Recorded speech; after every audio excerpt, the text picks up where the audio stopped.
How to reblue a gun.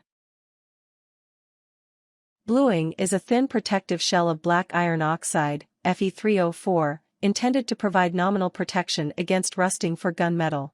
Over time, however, this shell can wear away and need to be renewed to restore the gun's appearance. Depending on the gun's age, monetary value, and sentimental value, you can either have the gun re-blued professionally or restore the bluing yourself. Part 1. Deciding how to restore the bluing. 1. Consider how much of the old bluing has worn away. If most of the original bluing is still in place, you may be able to touch up the bluing yourself with a cold bluing kit. If most of the original bluing has worn away, you may want to consider removing the rest of the old bluing and hot bluing the gun metal. 2. Consider the age of the gun. Vintage guns dating back to the 19th century were blued using either the rust bluing or fume bluing process.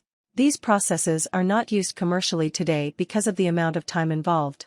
There are products commercially available that will let you perform the rust bluing process yourself, or you can find someone who will perform this process for you. Vintage guns that feature silver soldering or brazing cannot be hot blued, because the caustic salts used in this process will eat the silver. Double-barreled shotguns commonly use this kind of soldering or brazing to keep the barrels aligned properly. 3. Consider the value of the gun.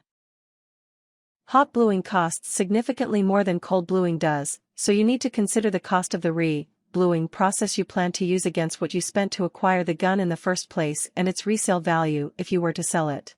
You should also consider the intrinsic value of the gun, or what it means to you, as well as its actual monetary value. If the gun is a family heirloom, you may want to consider spending more money on re-bluing the gun, even if its monetary value is the same that of a gun purchased at a sporting goods store. 4. Consider the potential cost of the bluing process. In addition to the monetary and intrinsic value of the gun that needs re-bluing, you should also take into account the costs of the bluing process you are considering using. Cold bluing, described in Part 2 of this article, is the simplest of the processes, and therefore the cheapest, but it is also the least durable. If you plan to handle the gun a lot after cold bluing it, you can expect the cold bluing to wear off fairly quickly. Hot bluing, described in Part 3 of this article, is more durable than cold bluing and lasts longer than either cold bluing or rust bluing, but it requires more work and more equipment to perform. If you feel the gun deserves to be hot blued, but you find the work involved too daunting to do yourself, you may want to hire it done. Rust bluing, described in Part 4 of this article, is somewhat less materials intensive than hot bluing, but more materials intensive than cold bluing. It is also the most time intensive of the bluing processes, as you have to let the gun metal rest for a time to achieve the level of coloring you want. Again, you may want to hire someone to rust blue your gun if you find the process too daunting to do yourself. Part 2. Cold bluing. 1. Remove the old bluing, if desired. Depending on how worn the original bluing is, you may wish to remove it entirely before re-bluing the gun. You can use one of the following chemicals to do so. A phosphoric acid-based automotive rust remover, such as Naval Jelly. White vinegar, which contains acetic acid. 2. Polish the gun metal. Polishing removes surface rust and any scratches or pitting that the gun may have suffered over the years. You can use either 000 steel wool or 600 to 1200 grit sandpaper for this purpose. 3. Clean the gun metal. How you choose to clean the metal depends on whether you plan to blue the entire gun or touch up existing bluing. If you plan to blue the entire gun, you may want to immerse the metal in a cleaning solution. Cleaning solutions you can use for this purpose include sodium triphosphate, a commercial detergent, denatured alcohol, or naphtha. If you choose to use naphtha, you should wash it off with a mild dishwashing detergent and then rinse with hot water. If you plan to immerse the gun parts to clean them, you can use a wire basket to hold the small parts and thread thin wire through the barrel to lower it into the cleaning solution and raise it again.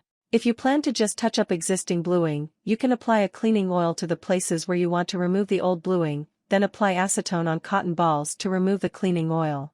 One such cleaning oil, a mixture of vegetable and mineral oils, alcohol, benzyl acetate, and alkaline salts, is sold commercially under the name Ballistol.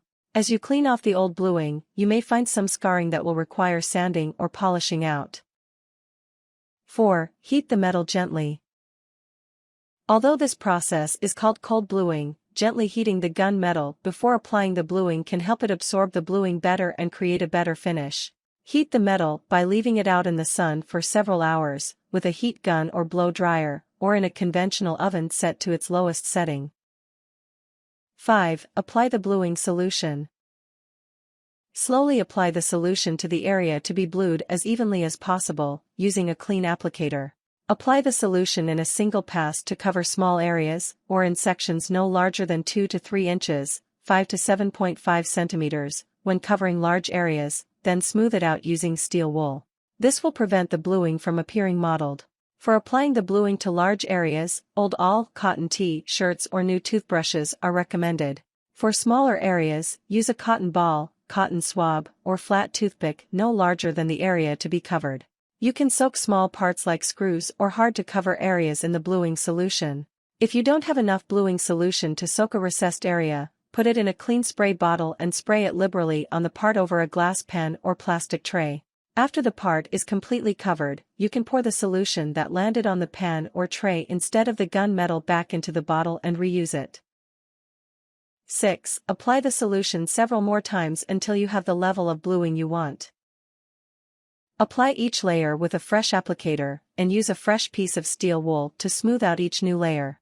The more layers you apply, the darker the bluing will be. However, each new layer is progressively less effective than the layer before it.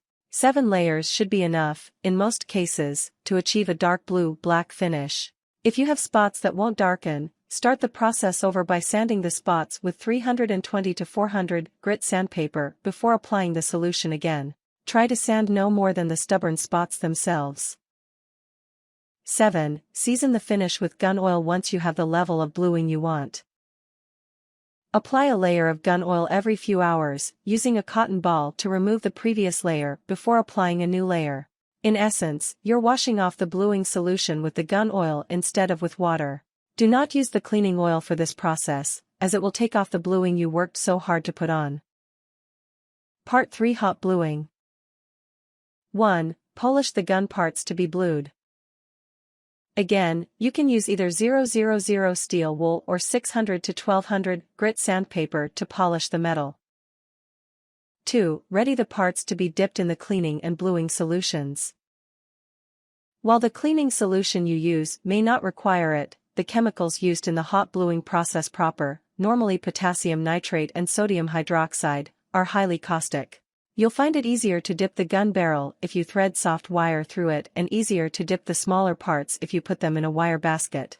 Rigging the parts now before the cleaning step will make it easier to transfer from the cleaning to the bluing tank, and will also clean the support wire and basket to prevent either from contaminating the gun parts in the bluing tank.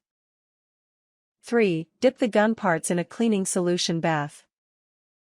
Parts should be immersed in the bath for 10 to 15 minutes and scrubbed while being immersed to remove any oil, dirt, or grease that could get in the way of the bluing process. You can use any of the chemical cleaners listed in the cleaning step for cold bluing, provided you read and follow all directions for the cleaner's use, handling, and disposal. 4. Rinse off the cleaning solution in cold water.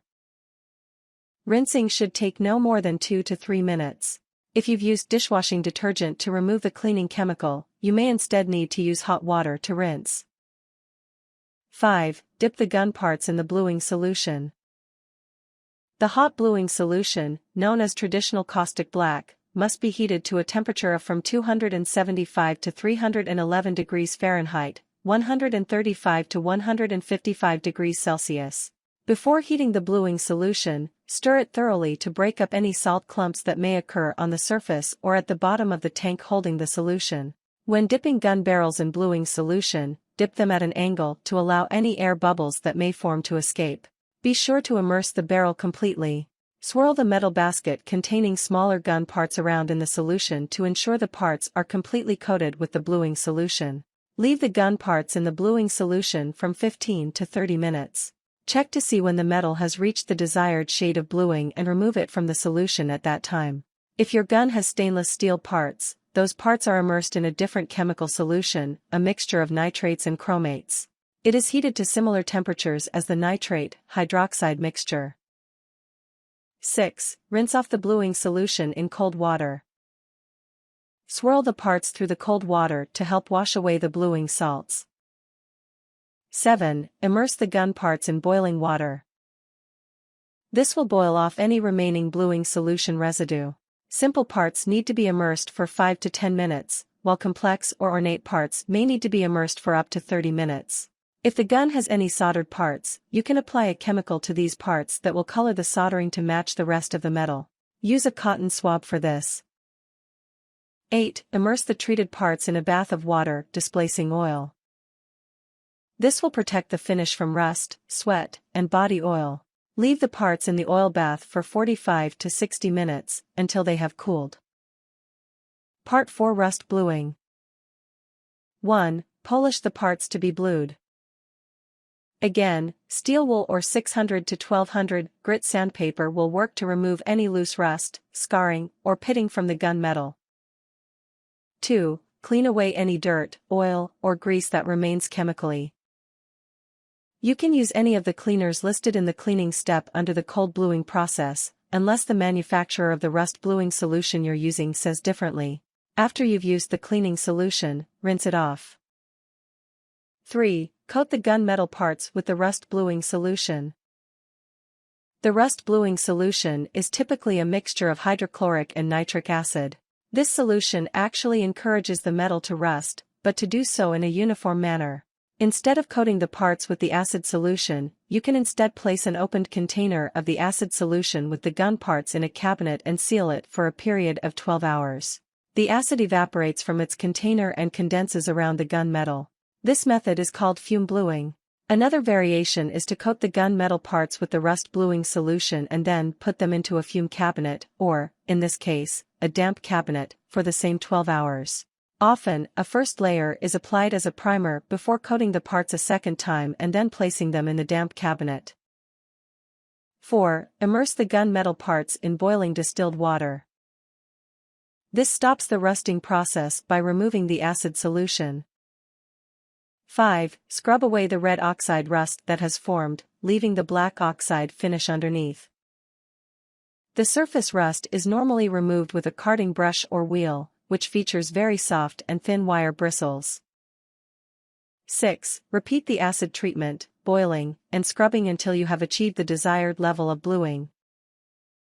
In some cases, the metal may develop as deep a coloring as it can, making further bluing attempts counterproductive. 7. Coat the gun parts with oil.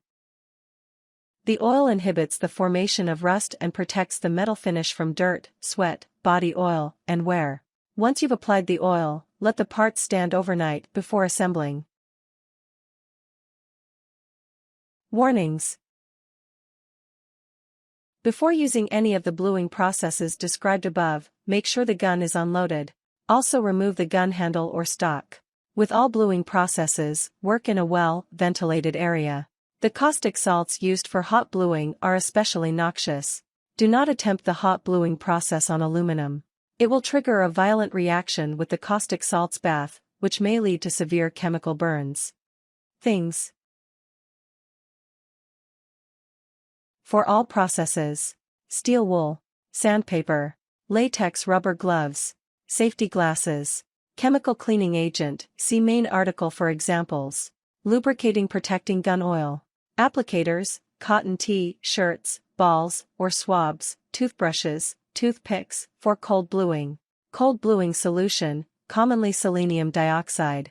Way to heat gun metal before applying bluing solution: sun, oven, heat gun, blow dryer, for hot bluing. Caustic salts, typically potassium nitrate and sodium hydroxide. Basins, tubs, or tanks, for cleaning, bluing, and boiling steps. Water, for rinsing and boiling steps. Heat source for rust fume bluing. Hydrochloric nitric acid mixture. Applicator for mixture, for rust bluing. Sealable cabinet large enough to hold gun parts and mixture container, for fume bluing. Basins, tubs, or tanks, for cleaning and boiling steps. Water, carding brush or wheel.